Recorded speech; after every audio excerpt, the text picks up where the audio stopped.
लो तुम भी मुख मीठा करो, अयोध्या के नए युवराज आने को हैं। कितना शुभ समाचार है ना। हाँ, ईश्वर करे महारानी और उनकी संतान को सुखी रखे एकदम। बहुत शुभ समाचार है सच में। कितनी खुशी की बात है ना ये।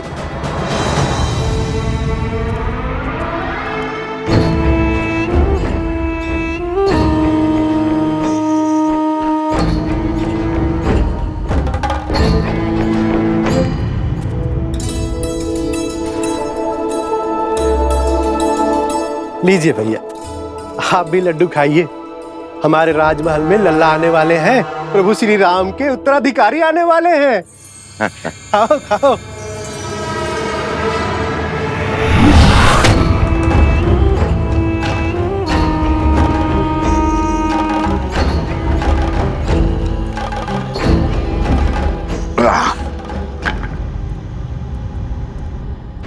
भैया, क्या ये सत्य है? श्री राम की संतान होने वाली है? हाँ हाँ, सुना नहीं? सारे अयोध्या में लड्डू बट रहे हैं। चलो अच्छा है। जो 14 वर्ष में नहीं हुआ वो अब हमारे कानों को सुनने को मिल रहा है। क्या क्या कहना चाहते हो? क्षमा करना भैया, वो क्या है ना कि 14 वर्ष से कोई शुभ समाचार मिला नहीं और अचानक से वनवास से लौटते ही ये संतान की खबर। लड्डू खाओ, लड्डू खाओ।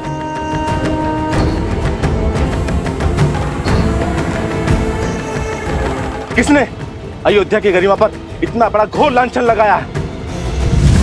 किसने उनके गरिमा का वध किया? किसने? सामने आओ, अभी मैं उसकी जीवा काट लूंगा। मारो,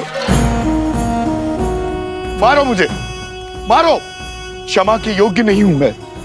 बचपन में माता मारती थी, बड़ा हुआ तो मित्र मारने लग गए। इस जीवा के कारण ये स्थिर नहीं रहती है, कहीं पे कुछ भी बोल देता हूं मैं। घोर अपराध हो गया, मुझे स्वयं को दंड देना होगा। मैं स्वयं को दंड दूंगा। दंड देना होगा, दंड देना होगा, दंड देना होगा, दंड देना होगा, दंड देना होगा। ए रुको, रुको। अरे क्या कर रहे हो?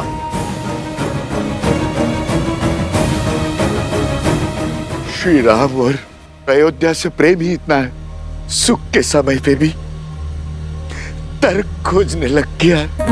जो बात मेरे दिल को कचोटती है, क्या वो आप सबको व्याकुल नहीं करती? हमने श्री राम की तरह वनवास के दुख नहीं भोगे। हमने तो महारानी सीता की तरह 6 महीने उस दुष्ट रावण की लंका में रहने का दंश नहीं भोगा। सोचिए, विचार कीजिए, क्या क्या हुआ होगा उस 6 मास में। क्या क्या बीती होगी महारानी सीता पर। क्या ये विचार आपको व्याकुल नहीं करता? अपनी व्याकुलता हमें नहीं, श्री राम को बताना, वही निर्णय लेंगे। चलो मित्रों। अरे रुको, रुको, कहां जा रहे हो? मैं स्वयं लज्जित हूं। अब तुम जाकर ये प्रश्न श्री राम से पूछकर उन्हें लज्जित करोगे? वो श्री राम जिन्होंने अयोध्या को मान दिया, सम्मान दिया, उन्हें लज्जित करोगे? क्या उत्तर देंगे? उनका तो स्वयं संबंध है इस घटना से। देवी सीता के लिए रावण का वध किया है श्री राम ने।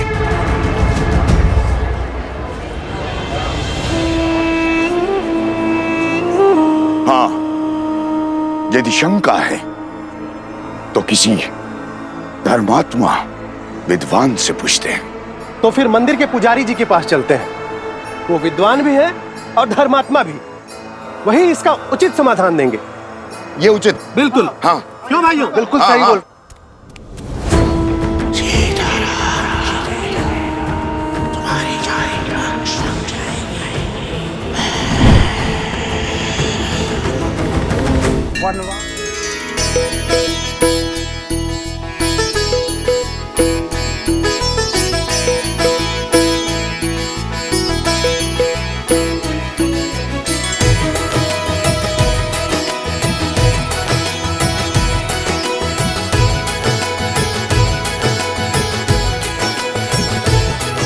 हनुमान,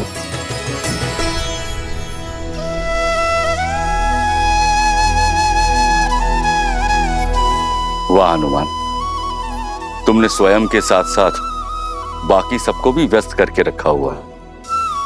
प्रभु श्री राम युद्ध के लिए प्रस्थान करेंगे अब। अच्छा है महाराज, मेरा तो बैठे बैठे ये शरीर ही अकड़ गया था। परंतु हनुमान, इस युद्ध में वानर सेना भाग नहीं ले सकती, ये स्वयं श्री राम ने कहा है। आप निश्चिंत रहिए महाराज, मेरे होते वानर वीरों की कमी खलेगी नहीं प्रभु को। हनुमान, तुम समझ नहीं रहे हो। महाराज, मैं तो सब समझ रहा हूँ।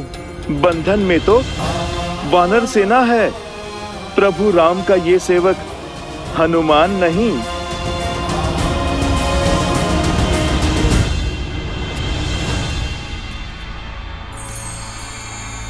सुना है श्री राम अपनी सेना लेकर पश्चिम की ओर जा रहे हैं, उस दुष्ट भास्करन और उसके बेटे से लड़ने। हाँ, आक्रमण तो हुआ है, कदाचित शत्रु बड़ा बली है। अच्छा, राम भास्करन से युद्ध करने जा रहा है। भास्करन से युद्ध तो भरत और लक्ष्मण भी कर सकते हैं, फिर राम स्वयं क्यों जा रहा है, वो भी ऐसे समय में जब सीता गर्भवती है। राम ऐसी मूर्खता क्यों कर रहा है?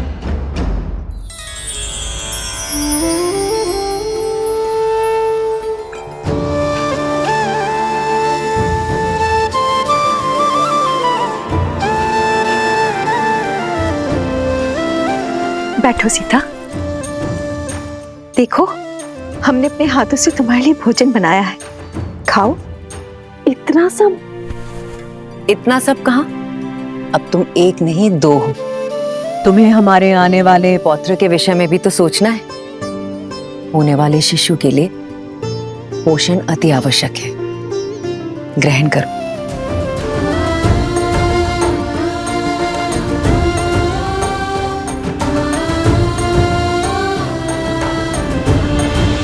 अभी मुझे तुम्हें छोड़कर जाना होगा। रावण के मामा भास्करन ने अयोध्या पर आक्रमण कर दिया है। अपनी प्रजा की रक्षा के लिए मुझे अस्त्र उठाना होगा।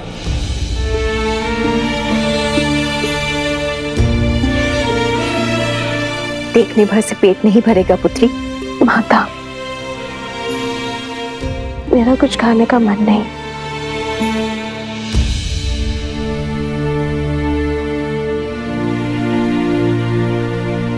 होता है, गर्भावस्था में ऐसा होता है।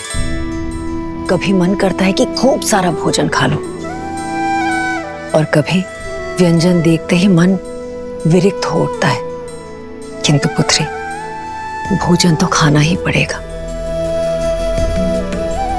गर्भावस्था में माता को अधिक ऊर्जा की आवश्यकता होती है। खा ले पुत्री।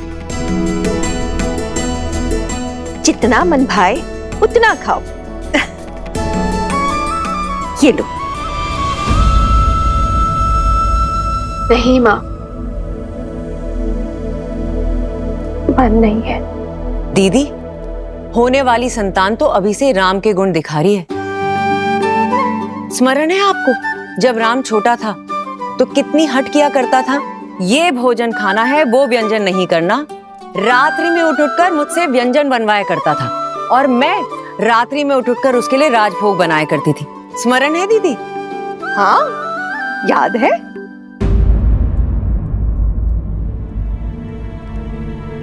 क्या हुआ सीता? मुस्कान होठों पर आई पर गालों तक नहीं पहुंची। क्या हुआ है पुत्री? महारानी की जय हो। महाराज युद्ध के लिए प्रस्थान करने के लिए सच है।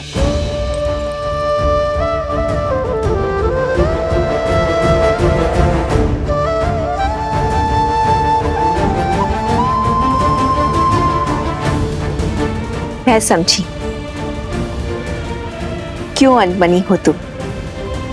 ऐसी दशा में कोई स्त्री नहीं चाहेगी कि उसका पति उससे दूर जाए, पर अभ्यास करना होगा। एक राजा का कर्तव्य है कि संकट में उसकी प्रजा की रक्षा करना, और एक रानी का आभूषण है उसका साहस। अब जाओ, राम को रघुकुल रानी की भांति विदा करो। जाओ।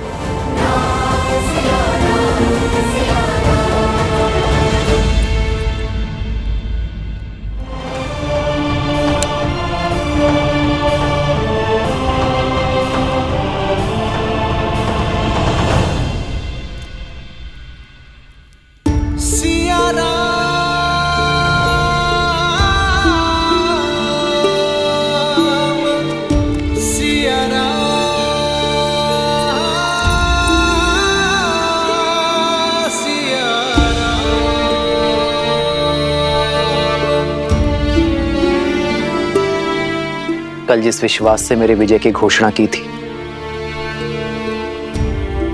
आज उस मुख पर इतनी चिंता क्यों सीते?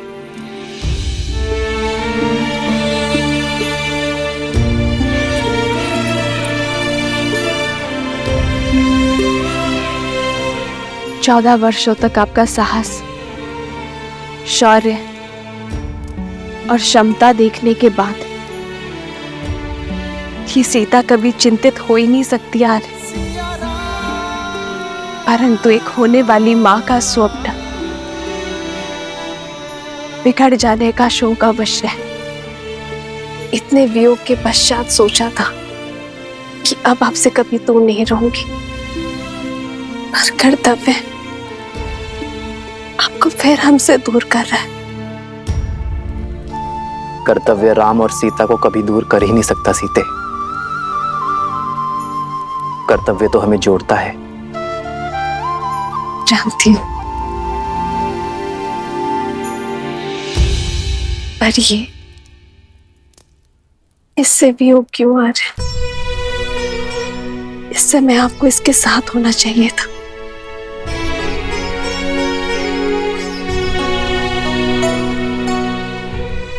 सत्य कहते हैं सब, माता बड़ी स्वार्थी होती है। युद्ध पर मैं जा रहा हूं, पर चिंता तुम्हें अपनी संतान की है।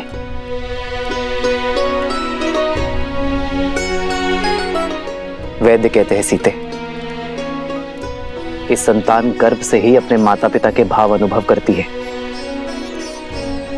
तो ये वियोग हमारी संतान को और प्रबल बनाएगा। कर्तव्य की पुकार का पालन करने की सीख उसे गर्भ से ही मिल जाएगी। और मैं जानता हूं कि मेरी सीता इस वियोग को सुख सहयोग बना ही देगी। हमारे प्रेम और वनवास की कहानियां सुनाने का समय मिलेगा ना तुम्हें?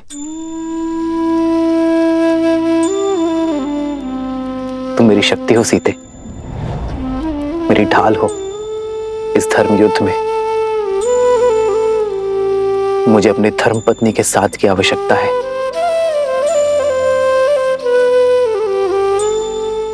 तो ये पल सदा आपके साथ रहेगा आर्य।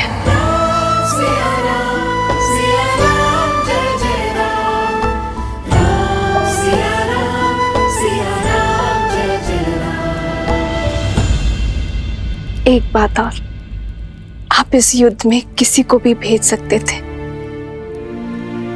पर आपने स्वयं नेतृत्व करना चुना। कुछ कारण बड़ा ही होगा, पर मैं नहीं जानती। पर कामना करूंगी कि आप मंतव्य में सफल हो। खड़ग की धार ये पथ मर्यादा पर चलते जग हित रघुनंदन। मेरे लिए विजय होकर लौटना आ रहा है।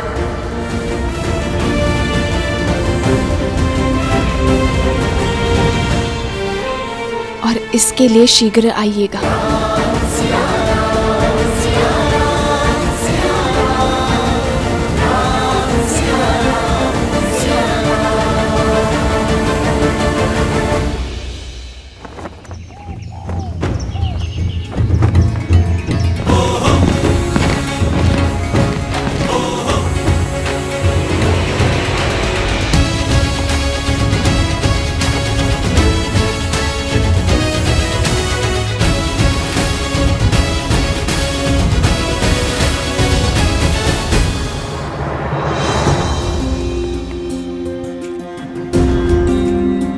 स्वस्ति राम, विजय भव लक्ष्मण।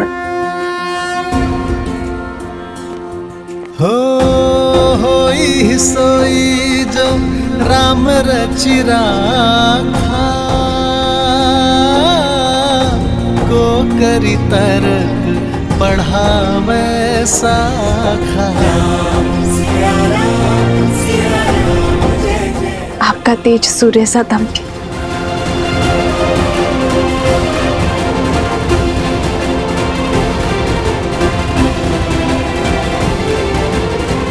विजयी भव। विजयी भव। राम, तुम्हें शीघ्र ही राजमहल लौटना होगा।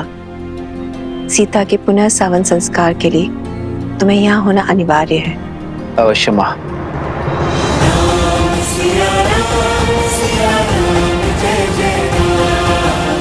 आओ लक्ष्मण।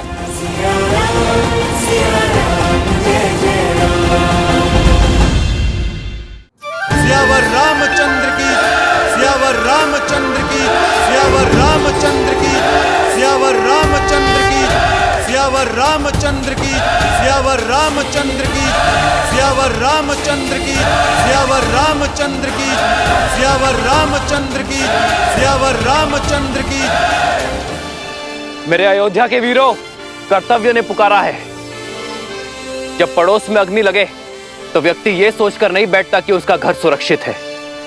वो अग्नि को बुझाता है क्योंकि वो जानता है कि अग्नि का स्वभाव है फैलना। मुझे मेरे वीरों पर पूरा विश्वास है। भय के लिए भयंकर है, हम सब आपके रुद्र हैं। श्री राम, राजा राम, श्री राम। मित्र, यो मुख मोड़कर मत जाइए। वानर सेना ना सही प्रभु, हमें अपने साथ ले चलिए। जो हृदय में बसते उनसे मुख नहीं मोड़ा जाता मित्र। मैं आपको छोड़कर नहीं जा रहा हूं, बल्कि आपके कंधों पर एक बहुत बड़ा उत्तरदायित्व देकर जा रहा हूं। जब मैं वहां युद्ध लड़ूंगा तब आप यहां अयोध्या का भार संभालेंगे, और जब आपके प्रस्थान करने का समय आ जाएगा हम युद्ध से लौटकर आ चुके होंगे।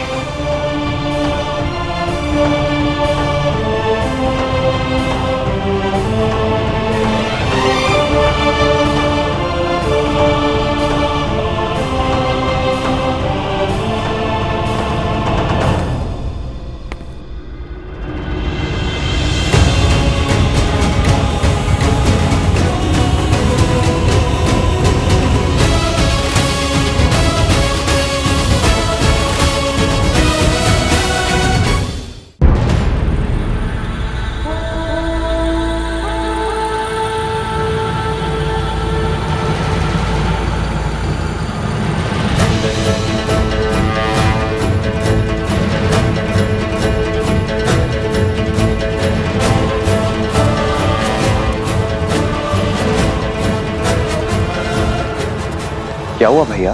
सैनिकों के चुनाव में मुझसे कोई भूल हुई? जिस समाज में बालक के हाथ में शास्त्र के बदले शस्त्र हो, वहां असुरों का वास होता है शत्रुघ्न। जीवन भर राष्ट्र सेवा का भार उठाने वाले वृद्ध समाज सेवा पाने के अधिकारी हैं, और जो युवा अभी अभी विवाह के बंधन में बंधे हैं वो भी युद्ध में जाने के योग्य नहीं है। प्रभु, ना मैं बालक हूं, ना मैं वृद्ध हूं, और ना विवाहित। फिर मुझसे राष्ट्र सेवा का सुख क्यों छीन रहे हैं आप? क्योंकि तुम अयोध्या के सैनिक नहीं हो,